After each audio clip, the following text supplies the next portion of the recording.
sofa waliwo okusika omuguwa wakati wabanoonya akalulu n'ab'ebyokwerinda. Kifaananyi ki kino kyekisiiga mu 2026 nga tugenda mu kalulu wakati mu kusika omuguwa, security, abantu bafudde, motoka zibakoonye, amasasi gabalidde wakati mu kunoonya akalulu. Mu nnaku mweki ewedde neeno twakafiirwa abantu nga 4 wakati mu kunoonya akalulu. Bino bitegeeza ki? Well, njaga okutwala omukisa guno okusaasira abantu bonna abafiiriddwa abantu baabwe nga bali mu process y'okunoonya akalulu, n'abali mu kunyigirizibwa, abantu bonna abasoomozeddwa mu mbeera eno mbasaasira. Naye kye tulina okumanya nti akalulu ke tuliko tuli ku process esobola okukyusa obukulembeze bw'ensi bw'eggwanga. Nti mulimu abalwana okusigala mu buyinza, mulimu n'abalwana okuyingira mu ki? Buyinza. Kale kitosobola kulowooza nti ogenda kwefuula takitegeera. Kikakati ate n'ab'ebyokwerinda abamu balinga abagezaako okulwana okwekuumira mu buyinza. Oba okitegeera? Because akati ojagenda waliwo abantu abali mu byokwerinda nga tebali sure nti singa gavumenti ekyuka banasigaza emirimu gyabwe. Oba okitegedde nti kati bo balinga nabo abafuuka part of the system. Nga byebakola babikola kuuma kalimu. Nabo nabo mwebali. Era ndowooza batini nnyo abali mu security agencies abasobola okugamba nti ffe tukola olw'okuba nti twagala Uganda ekyuka oba tekyuka tetukola ki? Tebutufaayo. Because era kyolwa bedda nayagalanga nnyo omukyala bamuyitanga Betty Kamya. Yayina ekibiina kye yalimu nga yagamba ekizibu kya Uganda si President Museveni, si President gundi, constitution eyeggwanga. Yali amuvinga campaign nga gamba tukole review ya constitution. Tutandika okubanga tukendeeza obuyinza obutondawo n'ebitongole bya government. Tuje ku president abeera mu kiseera ekyo tuwa abantu ba bulijjo. Tusoke tukole review ya constitution. Nti ne IGP tugeze obukitongole ky'ebyokwerinda asobola okukola omulimu ng'alina protection. Oba okitegeera nga amanya nti ne bwe nkola kino kye kirina okukolebwa nga tatyo oli yamuappointinga wabula nga atya kino ekiri mu tteeka. Era kibola wanze omukyala oyo namwagala nnyo naye kyampisa bubi nnyo nti ba politicians abasinga tebamuwa time kumutegeera. Era kibola nze ndowooza she's the only person eyali serious ku bintu by'okukyusa obukulembeze. Bano abasigadde bonna babeesigye baani bonna bali mu muzannyo. Okitegeera? Yes, I'm telling you. Because bw'oba nga tonaba kulowooza ku kiteekawo government. Ekiteekawo government is a constitution. Oba okitegeera? Constitution eteekawo ki? Government yegaba obuyinza obwo. Kakati gw'olwanyira kukyusa oli ali mu kifo constitution kyemuwa. Oba okitegeera? Kale ate oyo omuntu ali mu kifo ekyo ne bw'abanga Muhangi afuse president wa Uganda ojja kusanga na extreme powers nga naye ngenda kukola tugeze Museveni byakola. Oba okitegeera kuba buli muntu aba yeeyagaliza. So akati Betty Kamya yalina agenda egamba tukole reform tukyuse constitution tukonvinsinga bana Uganda nti constitution eno yeetulemu. For example tugenda mu kalulu naye nga mutuufu chairman wa kalulu alondeddwa incumbent. Incumbent yakoze eki? Yalonze chairman w'ebyokulonda. N'abategesi agenda kuteeka okulonda bona yabalonze. Kati akalulu ako kasuubira okutambula katya kubanga oli muntu mutuufu mbw'otegeera.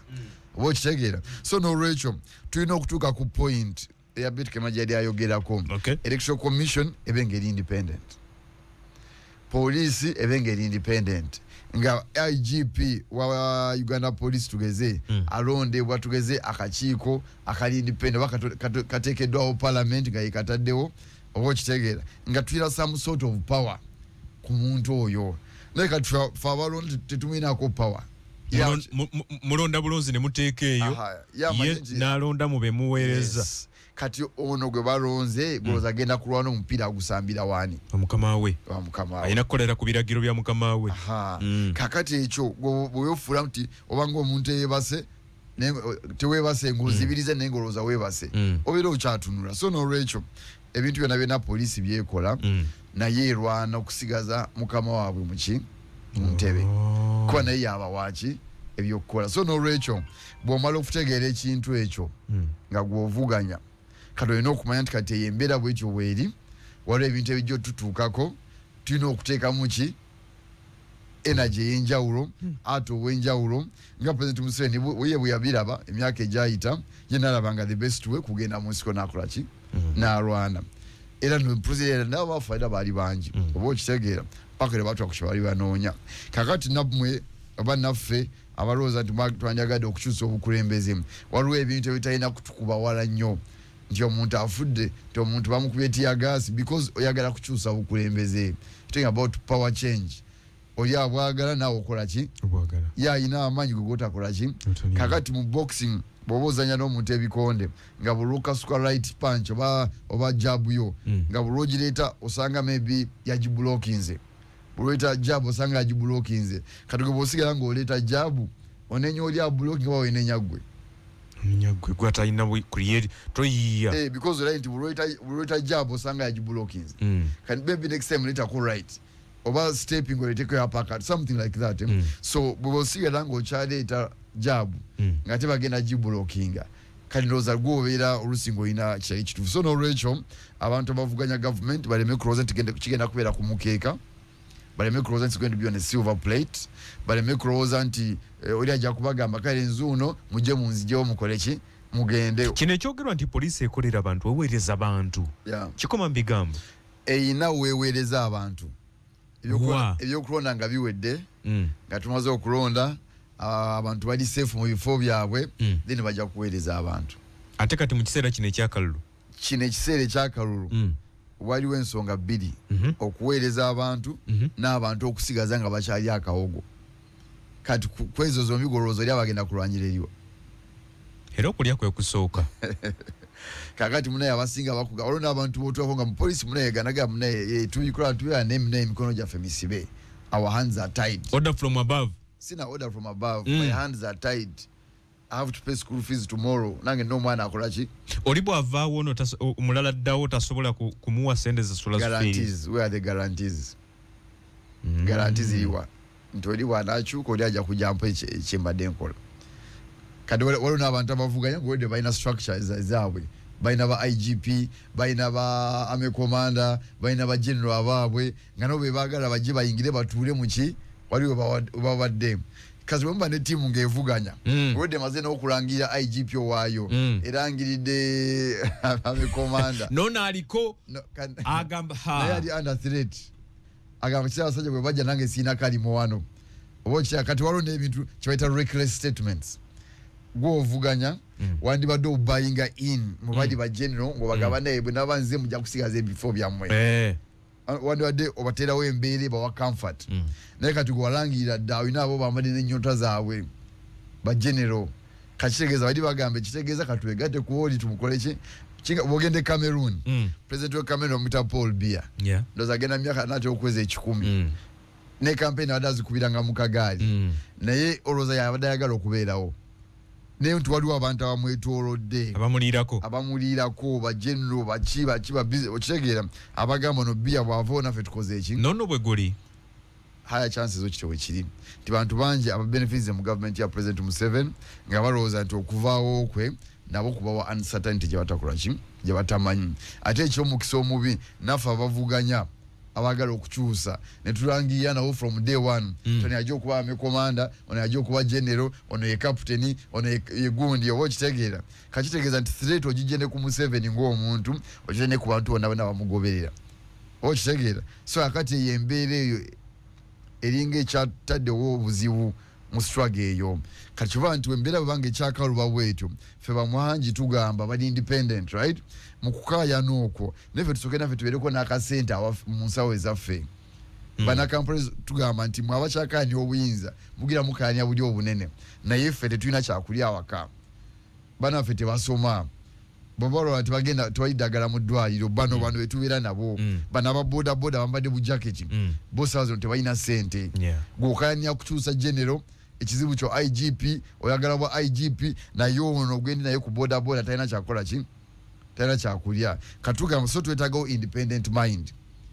egy'okugatta side zombi tugambe gwe opposition ogamba ki owainale mugamba ki wadde mukyakaayana wali niffe musooke mutwe tufune ekyokukola ki ekyokulya ampuliriza ku radio 4 radio 7 ne radio 8 webali nnyo balire ddala nkujjukiza nti ngenda kuza omwezi 6 tugenda kubeerawo ebulenga mu kisaawe radio 4 yonna egenda kubeerawo tuzanye omupiira ogw'omukwano era mwenna bannabulenga mbajjukiza olunaku olwonga ennaku z'omwezi 6 buli omubeerawo olabe ku ssanyu lyobadde tolabangako tugenda kubeerawo nga 6 tuvaawo nkeera nga 7 kitegeeza tugenda kubeerawo n'endongoka ku ndiiri obudde bw'ekiro awo nno jangu tugenda kubeera n'empaka ez'enjawulo okuyimba abalina nyash abakyala jangu ewangulire ku bintu by'omu kisenge ate olwo olya kuddayo webaze maama we engeri yakunyiga obulungi mu kyogero n'ebirala byonna ndi ne Moses Muhangi ensi yandibadde ebeera mativu ngaliwo obwenkanya obukolebwa naddala mu kunoonya akalulu buli ludda ne lubeera n'obwenkanya bwe kiba nti poliisi esazeewo okukuuma bantu bonna ne bakuuma mu kyenkanya ne bwe kiba nti balwanira kawogo nga bw'okyogedde naye ate kiviiriddeko abalala okufiirwa obulamu kati awo tuuse nti kati omuntu waba alwanira ekikye omulala ne bwafa tewali buzibu kyensobola okugamba nti tosobola gamba nti tewali buzibu obuzibu webuli abantu bali mu kufa mulimu abafa nga balwana okukyusa obukulembeze mulimu n'abafa waliwo n'abafa ssaawa zino ng'anoonya eddagala mu ddwaliro teririiyo mulimu n'afudde ng'enjala yadde muluma so ebisobola okutuggyako obulamu bw'ensi bingi nnyo kyoba nti nkugambye nti tusobola okufuna small wins okitegeera n'omuntu anadduka kilomita 10 osooka ne stepu emu kati ffe tugamba tusooke tutambulire mu mbeera eriwo ssaawa zino tusooke tube nga tusobola okulongoosa ebizibu ebitunyigiriza nga bana Kampala Central kitegedde nti ssaawa zino omwana yasoma talina mulimu gavumenti teguyina private sector teguyina naye asobola okukozesa internet naye afuna ekyokukola tusooke tukonvinsinga abali mu buyinza asooke batuwe free internet zones access to internet tukonvinsinga abali mu buyinza bongere akasente akagenda mu sports ono omwana alina ekitone kyasooka adduka emisinde afuuke kyeputegeyi afune miliyoni 10 ebyo tusobola okubyachivinga kati then as time goes by nga naffe tumaze okufuna embavu tutandika okukkaanya ebintu ebinene ne kati n'enneeyisa y'abasirikale ba poliisi efuuse ekizibu eri bannayuganda kubanga nabadde ndaba eyiganga Kyagulanyi bwe yaddayo nayo lukuŋŋaana nga luwedde naye nga amasasi oyinza okugamba babadde bagwolekeza bayeekera bagala okusuula gavumenti naye gwe gusoose tewakiraba mu budde bwa Besigye nga bwe nkugambye lwaki tutuuse ku no si bipya ebiriwo ssaawa zino si bipya tubireke bigende mu maaso mu kisanja kya Besigye byalina waasi Besigye baamukwatanga namuteeka ne mu kkooti abafuma ne baddamu ne bamuwamba tewabiraba kinga kyena kugambye nga tutandika nti bw'oba ng'oli bokisa nga buli okasuka jabu opponent wagitaapinga n'agijjawo kulwaki osigala okasuka jabu kitegeeza gwe basekenda bo bakooki bo tebakubudde kyolina kukola nti Besigye byakola mu 2006 byetukola ne mu 2025 oba okitegeeza katulina kukola ki kati awo olina okudda ku drawing board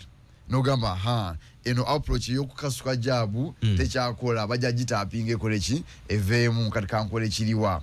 kati ekyo kidda ku sayidi yo gwanoonya obukulembeze kwakati bw'osigala ng'okola kyekimu ekize kikolebwa buli wogenda okuyita waliwo ekisenge olugero tugeze olugi luggale balese balusibye gweolemedde olwoyagala okukola ki okuyitiramu kati akalulu bakaveemu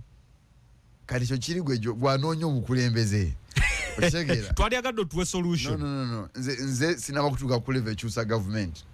nze nkyali ku level ey'okukyusa obulamu obwange nga Muhangi mbereko n'ekizimbe mu Ntinda voota wange abeere n'ekizimbe Kamwokya okitegeera omwana wa bodaboda asevinga obukadde obutaano omwezi nga takyavuga piki ya loan ekizibu kyange essaawa zino nga Muhangi njagala oyo bodaboda ali wabweru ku stage nga piki gyavuga si ya loan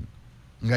ye oba okitegeera tewenyoomye ate ntya okwekakanya nti yali tonatuukayo no sinatuukayo naye tulina okubeera realistic in life oba okitegeera saga kubeera nga Bakendi Lukyamuzi abalwanyisa eri ne balwana myaka gyona nnyo kataaliwa yekomyewo muleesi saga kubeera nga bakyapa bamita kyapa kaluhanga baani abo no esi etype yange saga kubeera nga baani abantu abo babaddewo okitegeera tulina okuyigira ku bantu ababaddewo netwadigesting obulamu obuddako nze ndi wa mulembe guno ndi wa generation eno okitegeera nina okumanya nti Kendi Lukyamuzi bwe yalwana emyaka 3 yafunamu ki bati nachi yafuna kati n'okukyusa style okitege kanze style gye ndiko sawa zino tusoke tubeeremu n'akaseera kwa nekitulwanya ne tukyusiza obukulembeze era twaga kuba na sente mu nsawo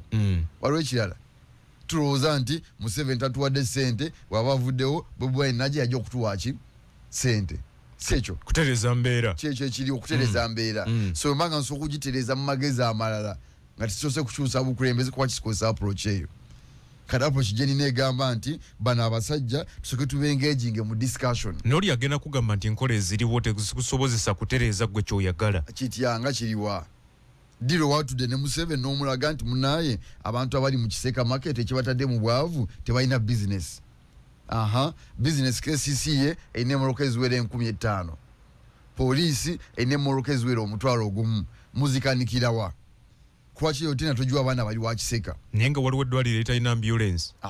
obo kitegeera police ene moroka 1,000 nkugamba small wins kitegeera abana abaje wa Kiseka market ba makanika abatula spare part ekizibu kyabwe nti balina ebintu byabwe naye tebalina katale sekyo Uganda police ene moroka eziwera 15,000 njagala okulaba omukulembeze ng'atulwa ne Museveni namugamba Museveni omanyi kweze moroka za poliisi tuweeko 10% tugikanikirenge wa Kiseka abaana bayingize kuki kati ekyo Museveni bwakigaana nga tutegera omusajja mu binnyo bw'atyo ngende ku KCC ene moroka eziwera 13,000 eza KCC spare part ono mu mujjawa kwaki mu mujje ebweru nga tulina abaana abamusuula kati KCC ekyo bwekigaana nga tugamba ekoze eki eganye kuba kyetulwana kuyingiza sente singa abaana be wa Kiseka balina tende kanike moroka za police tewali mwana yandi balina budde kugenda kwekalakasa buli mwana yandi badde nga alina akatooke mu nsawo nga ddayo wakana akaveera kati bw'omala okuba netooke mu nsawo watokyeraliikirira ni president wa Uganda oba okitegeera ajja yajja kuba agenda okujja kyemwagaza nkifunye katujje katono okyega kyenkugamba so n'olwekyo tulina kyebayita baby steps kati abakulembeze be tulina baba batugamba the only way eyokukyusa obulamu bwaffe kujjako Museveni kutuuzaako John naye osobola n'okumujjako ne John naye nga kyekimu ate sente zetwagala ziri wano already weziri oba okitegeera twagala nti KCC webeega batenda tulina abasajja abakola baloko tulina kati nga abantu abakola construction wano mu Uganda company nga SMS twabiranga ne companies mukalazi baani abo tulina okwebuuza kwaki balemerwa okuba nga bakola can we have a conversation Uganda webeega batenda yakukola simanyi express highway bogenda okujuwa abachina baweeko 60% mu Uganda afuneko 40%. Those are the conversations that twetaaga mbakulembeze nga bwe tulwana okukyusa waggulu naye tubeereko ne baby steps emisingi wansi ginywere tutandika okutambula kitegeera kati nkugambye abaana tebalina internet bali waka batudde babuloga okitegeera data wa sente nyingi njaga kulaba MP waffe ng'agamba parliament sawa zino tusobola okuimprovinga wano bwe tuti oba okitegeera bano abaana tebalina mirimu yes boga kuba employinga teka sente mu boxing mu football mu rugby yakwangisa okuemployinga abaana bangi that's the kind of conversation we want to see sebo ekisooka kya byonna nze ndi mulonzi wa Kampala Central nti abo boyita ba opponent bange omukubo nga nange mwendi asobola okufuuka MP wa Kampala Central so baba ina byayogera nga ndaba tebitugatako nganzo omulonzi njogera mu capacities 2 njogera ng'omulonzi emane njogera nga candidate oba okitegeera nti wodi wajja nangamba nti ye kyagenda okufocusingako nti mukyala omuwanvu mukyala omulungi mukyala wamufumbira akatogo nze ng'omulonzi wa Kampala Central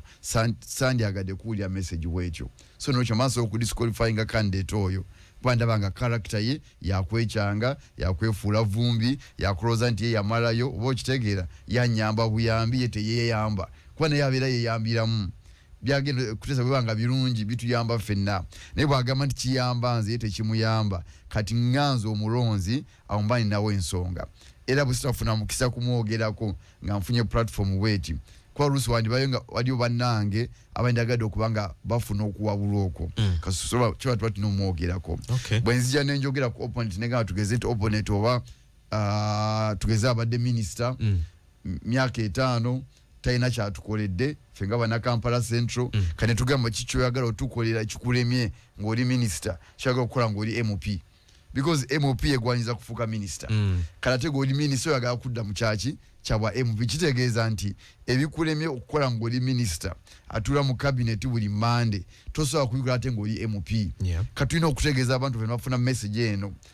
sintumwogerako bwogezi nedda tuli balonzi ba Kampala Central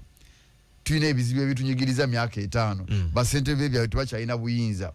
bameya tebakyalina buyinza oli cabinet minister osobola okutebolinga agenda ensonga ezo mu cabinet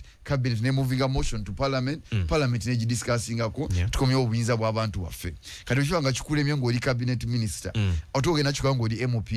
kati ogamba nti munaekyo tukimanyi nze Muhanji nkimanyi ate nkisiriikirire banagamba sino bagane kitegeera so kyo tulina okyogerako nti oyo minister tagenda tugatako ekimunoonyesa obwa MOP nti baamu obwa minister ng'ali appointed kati anoonya bwa MOP okukuuma omulimu oguyenga minister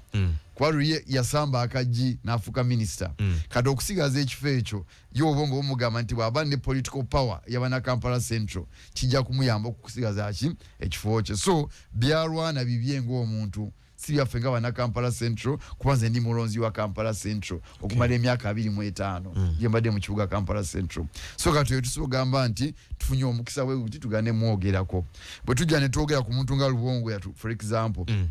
nze ng'omulonzi Lubongo yamaze ebbanga lyonna ng'alayira ng'agamba nti nze ne Lubongo ya ffe ng'ekibiina kyaffe tetukolagana na kyemalira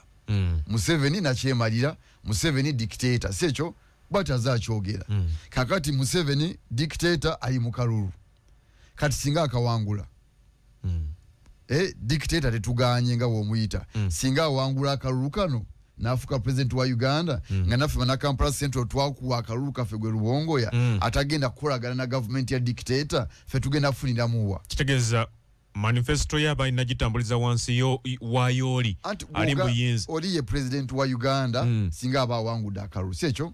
gwe oyagala tukulonde nayo ozotuwoninga ntoli bwaba ye president ogenda kola ki kolagana naye kitegeeza nti ajja kubeera president nawe tukuwadde obwa MOP temusobola kukolagana enjove birwezirwanyira fisenga fa abona kati muna Kampala Central sisobola kubanga mfunye omukisa ogwogera naawe nenkugamba tigenda olonde Lubongo ya kwaye yandibadde agamba nti nze nga MOP wammwe muma mumpadde akalulu omuntu yena n'abalondera ogwenja okukolagana naye bwe balonda Bobi Wine gwokolagana naye bwe balonda Mugisha Muntu gwokolagana balonda Museveni gwokola ki naye bw'ojja n'ogamba nti oyo Museveni mutaddemu X oba awangudde oba tawangudde tusobola kukola ki kutambulana kitegeeza nti febana Kampala Central atenga yasalawo ku byonna yesebo kati batukuwa akalulu kaffe ku lwaki minister of finance nti Lubongo ya ali politically immature omuntu ali politically immature kitegeera kuba omuntu ali mature abantu kasita bayingira olwonkano tomanya ani anawangula si ekyo kati ogamba nti mwesigenda kukolagana naye era nze nga Muhanji singa mba mpangudde ne Bobi Wine n'awangula era mba nja kukolagana ne Bobi Wine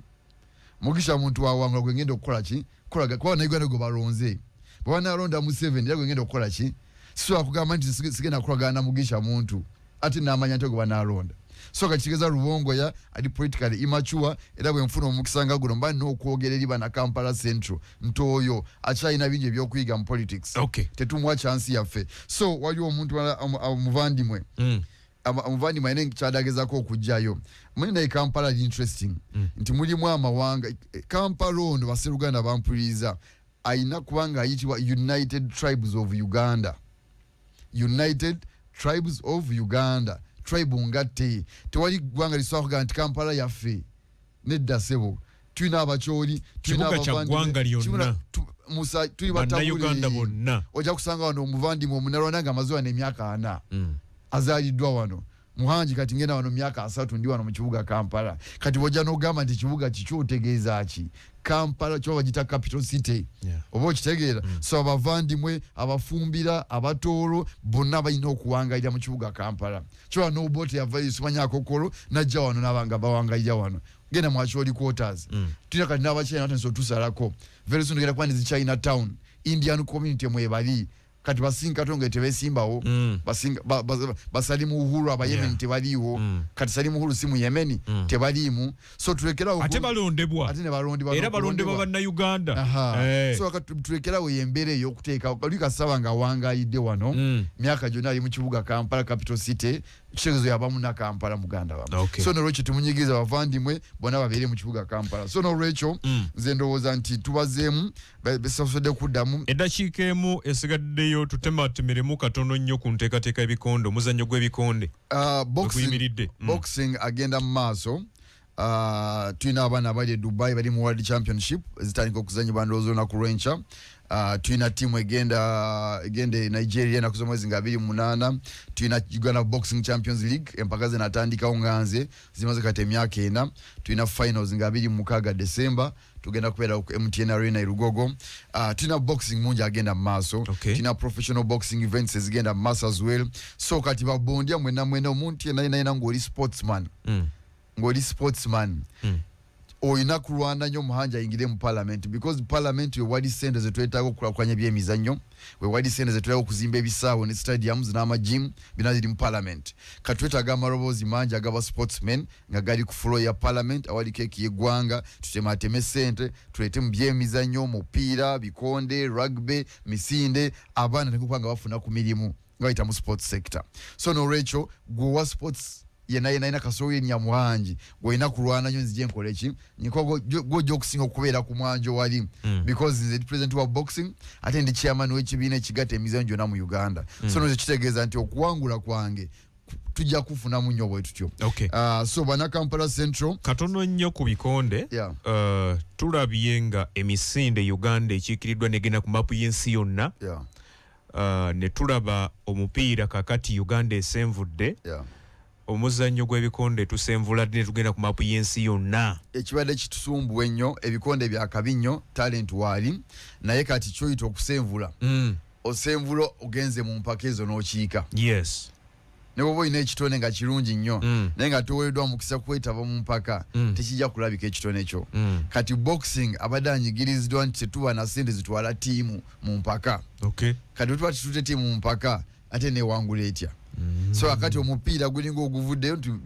bafuna omukisa ne bafuna sente ne beetaba mu mpaka okay emisinde kyekimu kati boxing tulina empaka eziba zigenda mu maaso otutafuna mukisa kwetaba olwokuba nti tetulina ki funding kati byetugezako okulwanako nti singa tuba tuyingidde tusobola okufuna funding eyo eyambeko babokisa okufuna omukisa okwetaba mu mpaka okwolesa ebitone byabwe naye sina babokisa bokka naye emizannyo gisigadde emizannyo egi tulina abaana abazanya chess nga balungi nnyo tena gye bali tulina abaana abazanya akabadi oba okamanyi sikamanyi ludo tulina abaana abazanya ludo ke kabadi akabadi kalala ne ludo mulala kabadi muzannyo kyogu kakati emizannyo gyonna kandi bakabadi uliriza osobola obutagitegeera bambi sirwa kuba nti tebaliiyo naye tebalina support tebalina bisawo tebalina infrastructure kyoba balinga abataliiyo era ekimu ekinwanya ennyo nti singa mbanyingidde parliament ludo tumuteeke mu sente akabadi kabeere ne sente swimming abeere mu sente oba okitegeera tuzimbe ebisaawo osobola okutambula muganda wange nova eggulu n'ogenda ekabale nga tole ekisaawo kyakaffe twagala nnyo okwengeginga n'abalonzi directly okuba nga twongera okumanya ebibaluma face to face okubakwatako mu ngalo nabo batukwateko mu ngalo okunyumyako nabo okulya nabo emmere kunywa nabo chai so nga engeri okajja so kituukirizamu yakola door to door ate ekyokubiri nti nze ndi sportsman wondaba nti sina buzibu nakutambuza bigere ate nkyali muvubuka amaanyi gakyalimu kate nga tulaba ngaeyo tusogikozesa nga advantage okutuuka ku buli mulonzi ali mu Kampala Central ne tuba nga tusobola okuba nga tutambula nga bwe tulina otambula so nolwekyo ebintu bikyatambula nga bwe twabisuubira so tetunafuna nnyo challenges z'amaanyi nnyo the only challenge maybe gyensobola okulowoozaako nti ebipande byaffe ba opponents baffe bagezezaako nnyo okugya ebipande byaffe kuba kati ndowooza nakakubisa ebipande biwera 60,000 naye bw'otambula mu kibuga tobiraba ebisinga bitono byolaba kitegeeza nti tuteeke bwe bajja okusinga ddala mu kisenyi yajengendo olwaleero kisenyi 1 kisenyi 2 kisenyi 3 babijjeyo nnyo ebipande byange mu Mengo omwo naye nga sisuubira nti ba opponent bange baba bakibaze bulungi because ne bw'ogyayo ekipande ky'omuntu ate abantu baba bamwagalidde obula ogenda kikola otya so osobola okugyayo ekipande ku muti naye ate osobola otabajja muntu oyo ku mutima gy'abantu so n'olwekyo ndowooza nti kyandibadde kyamagezi ne balekerawo okugya ebipande byaffe so tulina challenge y'okugya ebipande byaffe yesino tunyiga ennyo ne challenge ya time ntitwali tulowooza campaign zijja kumala maybe emyezi ng'etaano mukaaga tubenga tusobola okufuna more engagement naye kati nga bwogambye twakatandika just 15 days ago kati ate campaign zinatera okuggwa so ojja kwesanga nti oluusi abalonzi baffe tebaweereddwa nnyo chance kwasesinga na kwongera kufiiringa bakandidates baabwe balyoke basala ne gwe bawonawo akalulu naye by and large kyekiriwo kyetujja otambula nakyo esebo so far lwaki naddala ku mutendera okuva ku gobubaka ba parliament okudda ku mutendera ogwansi local government lwaki musazi w'akalulu kanoonyanyi ku nju first of all simanyi programu za bakandidates balala lwaki basalawo bwe batyo naye nze nga muhanji ze ndaba nga door to door yesinga okuba effective because kati otunia tugeze abantu atera okujja mu meetings ojja kuyita meeting ofuna abantu 100 abantu 2 3 kati for example kakuwenga example tugeze nga kamocha ina abalonzi emitwalo 2 kati onoyita meetings zimeka okweza abantu emitwalo 2 ocha sita nti boyita meetings ojja kufuna abantu 3 nayo chine ebbanja lya abantu omutwalo gumu nga 9 mu 7 so kitegeeza nti meetings so utaku what time okwengeginga n'abantu wana kati ate ne rally kyekimu because boyita rally abantu bajja kujja kibanga kivulu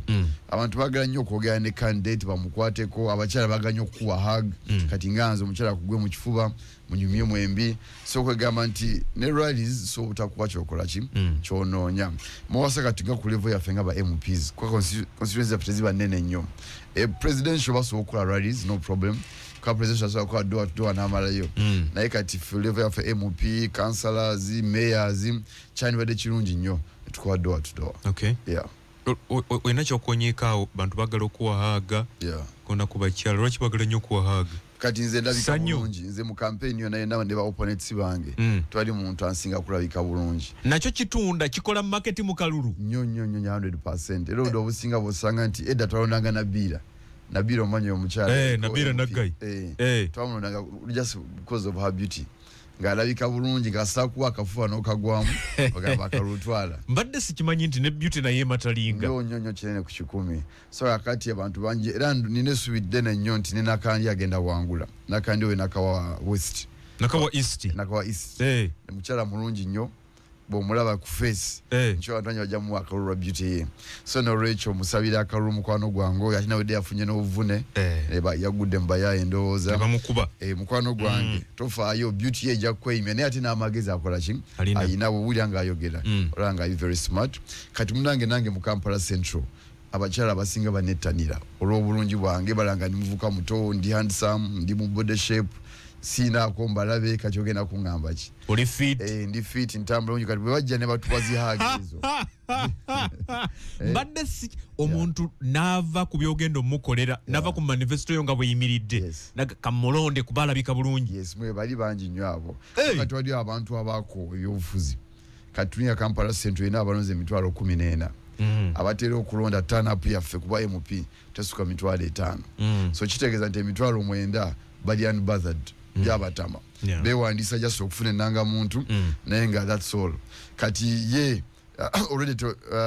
babanga aba giving up kati agamba kale wadde kiseera kya kulonda nina okulonda nga 15 bona beboogera bannimba bayaye buyaye kanonde muona asinga okulabika obulungi ogekango omukyala zakugudde mu kifuba mbadde nkifuna nnyo ku door to door yange era abasinga owulira nga bagamba tujja mulondo oyo mukadde nozo chuyenyo nga bakyogera oyo amukadde tetwagala bakadde kitegeeza nti byumubasuubiza kuke babiwulira naye ate ne personal attributes z'omuntu nazo ziba nkulu nnyo kanawulire bagamba oyo omukadde ali omugwe tuvuganya naye bagamba oyo omukadde tatumalya biseera byakoze bimala alidde ekimala oyo aveeyo omukadde era ekigenda okumumisa akalulu nti mukadde kati nalabye boogera ku mulala opponent wa bagamba ayogera nnyo nti ayogera nnyo n'ayita ne walina okukoma oyo amanyi okugamba simanyi gundi zitoro gundi zishort nti ayogera point ali namana ayitamu nayogera nebitakwatagana n'alangira abantu n'avuma abantu bagamba kati oyo tajasobola tukola tukiikirira so no Rachel nti bagenda bakola ki apart from campaign messages biki bebogere biyitamu nnyo byayogere biyitamu nnyo bye bakona kati abakyala bagamba kati fa abampi tukole tutya atuwania mukyalo nga bwali omuwanvu obujja bwakwata nga bwafumba akatogo obulungi aha kati fa batamanyi kufumba katwewere muhanji waffe atutegeera kwakati nze ntambula eyo wansi oba omukyala nsanze akuuta ki oba nsanze afumba ki oba ali mu manda nga mugamba bebi jangu tutambule ffenna tonya akalulu weyagalidde mu kalulu gwe akalulu okeyagalidde mu bweyagalize kwegamba omuntu bw'abaako kyayogera ekirala nga kirina be kireka emabega bakwatibwa obusungu n'obujja yaga katugende n'ono atasosola atalabika bulungi. Ampuliriza tuli ku Radio 4, Radio 7 wamu ne Radio 8 obiwulira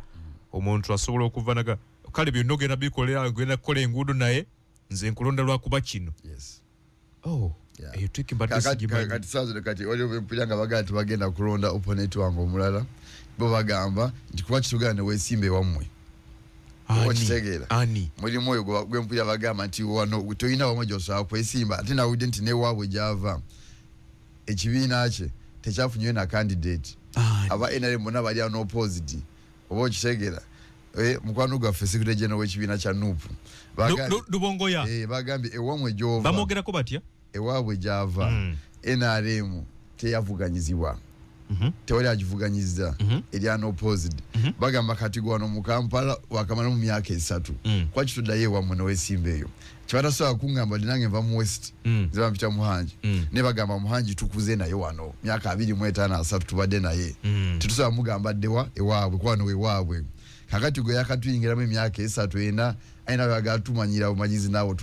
tuddeko bwotyo kati wange agenda koleki weesimbe wammwe bwoba oyagala nkyukakyuka kuba kitandikira wammwe gy'ova naye omuntu bagamba bw'oweza emyezi 6 mu kitundu ofuuse mutuuze wawe era osobola okwesimbawo ebyo ebiri ku lupapula mu mateeka waliwo ekintu kyebagambe ekiri ku lupapula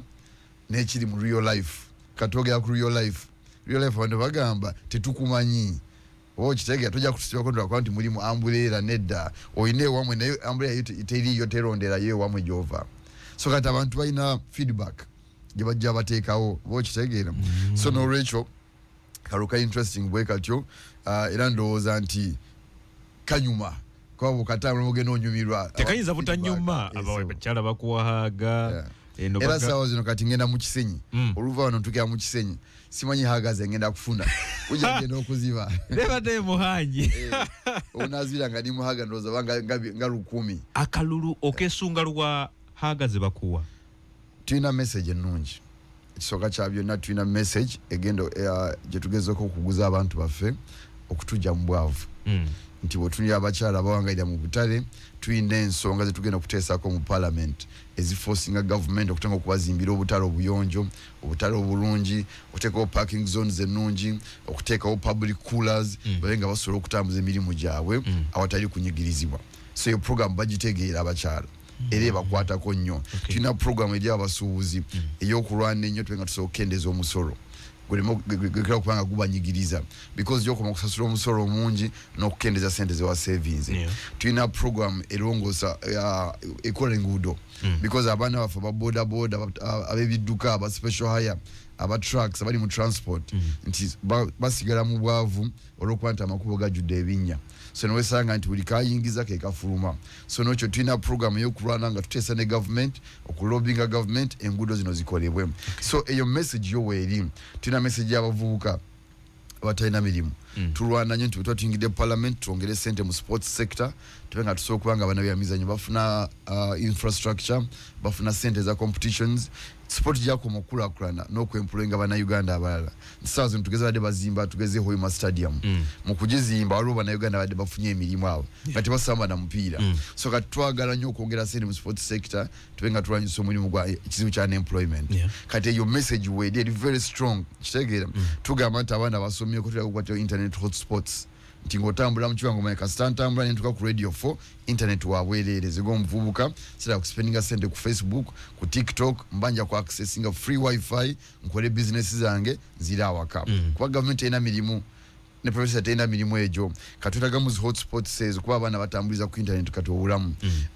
marketing ebintu byabwe katu need to advocate nti internet ebengeri provided for more urban centers is a message abantu baziwulira naye kati beyond that netongeramu ne ngabo gamba senses omukaaga tulina kuba na sense 5 ene kati ene y'omukaaga eyo eya personal appeal kale wadde Muhanji ogamba ogenda kukola bino naye gwe ng'omuntu oli otya okulaganika naye okitegeera bwe tuwogera owulira batowulira oba okitegeera oyogera obalaata oyogera otwekyangirako kati imagine omuntu najja n'agamba nze saagala kunkuba luseke tewa kukuba luseke obeera mu ggulu oba okitegeera tubeera ne bannaffe oba okitegeera munasobola okuba nga alina obuzibu bwa 2 3 kati bwaba tasobola kutuukirira gwe nga muntu we anaatuukirira ani so weewaawo tulwana okuteekawo environment beefunye sente ezaabwe naye waliwo kyebayita munno mukabi nti munno alina ekimusumbuyemu oba osobola omutaasa nga okola ki omutaasa so kaakati weewaawo twogera messages ennungi but ne personal character is very important kati mpulira bagamba oyo w'oluseke yekyanga bwekyanzi yefuula vumbi okitegeera nti niwaba alina byayogera ebirungi naye ate character yemala nebikola ki n'ebyonoona otunya mukwano gwange tugeze oyo wa Nuupu bagamba n'okutuukika tatuukikako mukambwe nnyo ku maaso oba ndowooza oba yakubwakubamuko simanyi nti balwo n'okumulaba nga asimayiringa oba okitegeera kakati omuntu gwe bagamba kale wadde byalina byayogera yandibanga birungi naye ng'obusungu alayika akola ki alina bungi nnyo so kati munnange nti beyond messaging olwo kibayita personal character kati naffe tugezako capitalizinga ku byonna nti omuntu bw'aleeta hago ojjaniriza girawe nti emikono giba bwegiti ebizibu ebisinga okuluma bannakampala by'osanze era by'ozudde byebiriwa well ekisinza okuba nga kyekizibu kyensanze mu bannakampala bwavu bantu baavu nnyo ekisembayo nti tulina bannakampala abali mu kibuga Kampala nga atali mu kibuga Kampala nti otambula eyo wansi tugeze nali emmengo eyo ng'omuntu bw'aggula oluggi bw'ati olwandibadde ng'olubalaza eba ki sina kasasiro nga bw'ogamba nti siweegi waayita omwana gwandibanga muyonjo naye nga siweegi kasasiro biki obukazambi byonna bimuyita olugula bwati oluggi naye ng'atudde awo alina famire alina abaana bato oba okitegeera waliwo twasanga eyo nga ruumu bweti erimu abantu nga 50 abasulamu kwegamba nti abantu bali mu bwavu obusemberayo ddala abantu tebalina mirimu abantu health care wana balwadde bakolola oba okitegeera nti ate nga bakola population ene ku Kampala Central so kati kibwavu badde bw'amaanyi nnyo era kirabika nti programu za gavumenti zonna ziyamba abantu okugezako okuva mu bwavu tezibatuukako kyaka zirina we zituuka ne zikoma abantu abamu ne bazezibika ne batambula nazo so poverty badde extremely high ekirala kyensinza okulaba ekibaddeyo nti abantu tebalina information kuki ekigenda mu maaso tebamanya nagwe bagenda kulonda abantu civic education ekyali wansi nnyo twadde electoral commission abantu tebamanyi nakitegeeza ki okulonda era okulonda kubayambirawa oba okitegeera naye badde challenge y'amaanyi nnyo kirala kyendabyemu ekibaddemu nti abavubuka bangi kuba bakadde batini bosanga abantu bonna bosanga bali wakati wa myaka ndowooza ekiri nnyo myaka bakomanga ku 45 awo kudda wansi kitegeeza nti generation ey'emyaka 6 eringa etali ki mu kibuga muno batono nnyo balinga maybe like 1% kati ekyewuunyisa nti ate abatutegeerera ate be bakadde baliwa bw'oyogerako kyengamba nti abatera okutwala eggwanga abasalawo decision making bali mu myaka 6 kudda waggulu 7-8 yet population gye bagezaako okuteekateekera balinga bali out of touch ne population eno nti ojja kusanga omwana ng'ali tugeze kamwokya bakagubagamba gumite nga gwagamba tamanya kitegeeza gumite kitegeeza ki oba okitegeera nti kati kizibu nnyo okuteekateekera abantu botali in connection with botali in sync with tomanyi bizibu byabwe bifaana bitya kati embeera eri mu kibuga era nekyo kibadde kivaayo nnyo kitegeera so n'olwekyo ndowooza nti twetaaga okufuna interventions kiringa abantu abagira omupiira tosobola kuteeka musambi mu kisawo kya mupiira nga talina teamwork tajja kusobola kusamba na banne era one of the first qualities teamwork yeeri etya kati betusamba nabo omupiira mu Kampala Central abasinga baana bato bavuka bato bakuza ku nesi nnyo myaka 45 myaka 5 kitegeeza nti nana abakulembera kyalibadde kirungi nnyo ng'ali mu bracket eyo basobola okuba nga basamba ebintu bye bategeera bonna. Olowooza lwaki ebizibu bino mwe biri mu Kampala ate nga mubaddemu obukulembeze obw'enjawulo? Bad leadership yena ebadde nfu. Leadership ebadde extremely sekakoze kigambo bogus okitegeera nti abantu badde batukulembera nga tebamanyi kiyina kukolebwa. That is why kyovolaba nti mu parliament parliament is the key. Abantu bonna ebintu ebituluma byonna bitandikira mu parliament. For example, tuli mu KCCA. KCCA budget ejija mu parliament. Bwe bateina budget emati genda kutwa service delivery. Secho otunira legislation amateeka gatunyigiriza gakolebwa parliament. Botunyo omusolo police z'omusolo bazisalira mu parliament. Ali bisinga okunyigiriza bana Kampala Central. Kati bwe twali tufunye solution at that level. Kitegeeza whoever was representing abadde just nga ali ku bibye. Kyogamba bino tebikole tabituusizza. Bwe tubanga sawa zino tukyalaja na musolo nga tubadde ne ba MP abadde batukulembera floor ya parliament kitegeeza ensonga zo tebazigusiza. That's why tukyalaja na secho. Bwe tubanga budget yaffe tulina service delivery kati mu Kampala Central tugamba enguudo sinkole Elias Lukakajja kugamba sinkole kwa sina budget sente ze bampa ntono kitegeeza MP yalina kulwana mu parliament tuongere sente wansi. As long as budget ekyali ntono kitegeeza MP yakola ki obuzibu twenda mu Kampala Central tutuba n'abakulembeze tuze tulonda kuva 2006 twalonda Elias Lukwago nga MP. From that time until now twali tulondanga abakulembeze ne batuuka mu parliament ne batamanya kye balina kukola ne bamala obudde bungi nga balwanyisa ate government esembayo waggulu. Kwa Elias wamulaba nga mu kifo ky'okuteeseza bana Kampala Central budde obusinga ayogera Museveni akole ki agenda ddi. Katuyina entalo bbiri. Tulina olutalo lw'abana Kampala Central olw'okuva mu bwavu olw'okusula obulungi olw'okusasula abaana school fees olw'okukola business bane zitambula n'olutalo olw'okukyusa government. Ziri ntalo meka? Kiriwo ekina okusooka okuguka. Tusooke tube n'emmere ey'okulya. Tusooke twala abaana baffe ku ssomero. Tusooke tufune eddagala mu ddwaliro. Tusooke tube n'enguudo ennungi. Tangu okulwanyisa government okukyuka. Kati nze nga mwana binabeera bitya nga ate government erina obbiteekayo mulimu ebifo gye biri. Bw'ogenda tugeze saa zino bw'ogenda Entebbe genda wano Entebbe town enguudo zaayo teziri mu binyanga ebiri e Kampala. Sekyo genda Embalala enguudo zaabwe teziri genda eggulu enguudo z'eggulu saa zino mu kibuga teziringa za Kampala. So tojja kugamba nti katuyinde Museveni asooka aveeko kyokka tufune enguudo ennungi. Ne mu kibuga Masaka temukyali binnya. Okitegeera. So wakati ffe tugamba nti ba MP badde batukozeseza loosi okuva ku Elias Lukwago mpaka olwaleero nti bo bayingira mu parliament ne batandika okukaalya ebintu ebiri national ne beerabira ebintu ebiri loko ku muntu ono yabasindika mu parliament. Oba okitegeera ebintu ebitukwatako nze yakulonze ogamba basooke batereze waka mwagala musooke mutereze we musula. Awo ebisigadde eri waggulu mulyoke mu birumbe tulwane okukyusa obukulembeze eri waggulu naye nga nze nalidde emmere ejjo ng'omwana wange yafunye medical care ng'edduuka lyange litambula ng'omusolo nsasula gugwanidde. Oba okitegeera nga wempitira ebinnya tebiri mu nguudo koga mulina kusooka kubiita bano abalina bye mwetaaga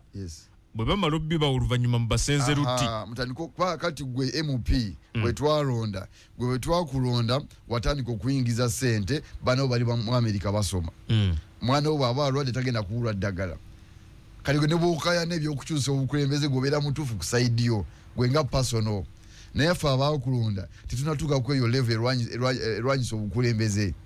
Ffe tukyali ku kino ekyokusooka okuva mu bwavu ffe nga oba bwe yali abasaba akalulu yabagamba nti kiri kyagenda okukola ate nga bino mumutuma byabatabagamba byatabasuubiza. That has been the mistake gye twagala okukyusa this time around kubanga ayinza okuba nga yajja nga manifesto yigamba nze muntume ngende nnwanyisa omukulu aliko kakati ekyo ekibanga bwe kityo bwe kyali ffe tetukifunyeemu kuba n'omukulembeze wawaggulu akulemye okukyusa si ekyo gwali wagala okukyusa ate naffe tukyali baavu kati batukoze loss mu myaka egyo gyonna. So right now bana Kampala Central tulina okutuuka ku point egamba nti tusooke twawula entalo zino si ekyo tulwanyisa bukulembeze eri waggulu oba tusooka kulwanyisa kuteeka ssente mu nsawo zaffe. Webale nnyo obalire ddala mu byoyogedde byo teekateekera byogenda ng'omatiza abantu banna Kampala mpulidde ng'ebingi onaasobola obbikola myaka 5 well ekisoka kya byonna nti lwaki nkubuuza bwe ntyo nnaku lwajjo Katikkiro wa Buganda Charles Peter Mayiga agambye nti abakulembeze bannabyabufuzi musuubiza abantu bye mugenda okusobola okutuukiriza muleme kubasuubiza bingi bigenda okukoma mu bigambo. Ekisoka kya byonna nti ebitunyigiriza nabyo bingi oba okitegeera tewali kyetwogeraho nga si kyansonga buli kitwogerako kiba kyansonga kitegeera nti ebitunyigiriza ebisobye bye bingi now dio tunabituukiriza oluba lugendo lutandise tumaze kuyingira parliament bwe tutuuse mu parliament tutandika okujja nga tugonjola ebintu bino era kiba na kirungi nnyo noba n'omukulembeze ng'ebikuluma byonna byonna abimanyi enajja ng'akuonako ku kimu ng'amaze okufuna obuyinza bw'anoonya so n'olwekyo tuleme kweraliikirira nti bitusuubiza bye bingi no tweraliikire tusooke tuyingire parliament tufunye omukulembeze omutuufu amanye ebituluma alina capacity ebyogerako asobola bipresentinga tusooke tumutuuse ku floor of parliament kale atandika omulimu gwe then every year every term aba asobola okudda n'atuwa accountability watugamba nti ekizibu kyaffe binya mu nguudo tulina kilomita mmeka ez'enguudo mu Kampala tukozeeko mmeka kwaki tezikoleddwa nze nga MP ogwengubadde gwa kumenya sure nti budget ya KCC ekola ki yeyongerako era nasanga budget eri ku bilioni 5 kati tuli ku kawumbi era zijja nezijja ozirondodde sena zijjayo nezikola ki nezituuka katudde emuntu gitunuze kuba n'abalina okuimplementinga okuzirondolo zitekesa mu nkola kade ino kubeera conversation yaffe era kyo nti bakulembeze abasinga obungi n'abalonzi ne kusawa y'okulonda tebamanyi ngeri yakubuuza MP abaddeyo assessment ogenda gikola otya ogenda kumusaba otya accountability kuba bye yakusuubiza tebyali tangible oba okitegeera kati oba omuteeka ku mmeeza ku sport wano omubuuza kiriwa yakola kyenkana kitya kati erina okubeera conversation. Ogambye obukulembeze obadde bubbanga lyonna mu Kampala Central obadde bogus tebulina ki tebulina makulu because embeera gye tulimu katugeze gakuwa example ne wonna libonsereko nga balwaniridde nnyo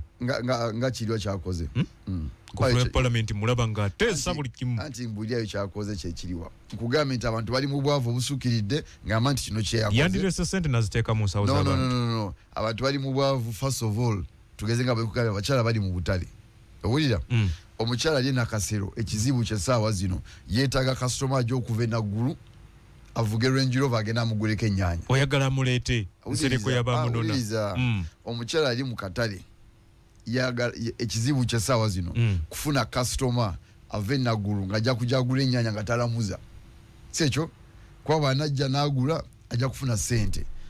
ono kasitoma agula ennyaanya ku game oba ku Acacia Mall gwe twagala agenda agula ennyaanya mu Nakasero market tuli fenna ekimulemeseza okutuuka mu Nakasero market nti enguudo si nkole tewali parking alowooza akatale kacaafu alowooza abakyala bacaafu olwokuba akatale tekazimbibwa olwokuba tewali public cooler alowooza ennyaanya zijja kuba zivunze kati honorable kyali alina okutuyambako kuteekawo mbeera mu parliament bafosinge first of all budget yeyongere egenda mu KCCA bwe mala okweyongera ajja ayimirire kati agambe sente twazireese za kuzimba akatale akatale kazimbibwe parking zone zibeerewo public cooler zibeeremu okitegeera agambe kati zogwange nali ngukoze kuba singa ekyo kikolebwa omukyala ajja kutunda ennyaanya za $500 buli lunaku omwezi genda nga alina million 2 ku account awo ng'avudde mu bwavu bw'amala okuva mu bwavu ng'agenda gyasula mu ghetto ng'asasula rent mu budde nendandoda akwata ku sente ezo bw'olwokuba nti oli omukyalo wakati alinamu ku sente ajja kuwaako ne banna bamwetoolodde ffenna tuvudde mu bwavu kati kiba tekikoleddwa kitegeeza nti eri gye kitandikira mu palamenti tuyambiddwa kati bw'ojja n'ongamba nti alina byakoze tubirabira ku bantu bawangalira mu Kampala Central bwe tutamba ne tugenda ekamosha ng'abantu balina sente mu nsawo nga tugamba omubaka akoze eki akoze because ataddewo legislation ataddewo lobbying etusobozesa okufuna environment kyovudde ogamba nti byakoze ki bogus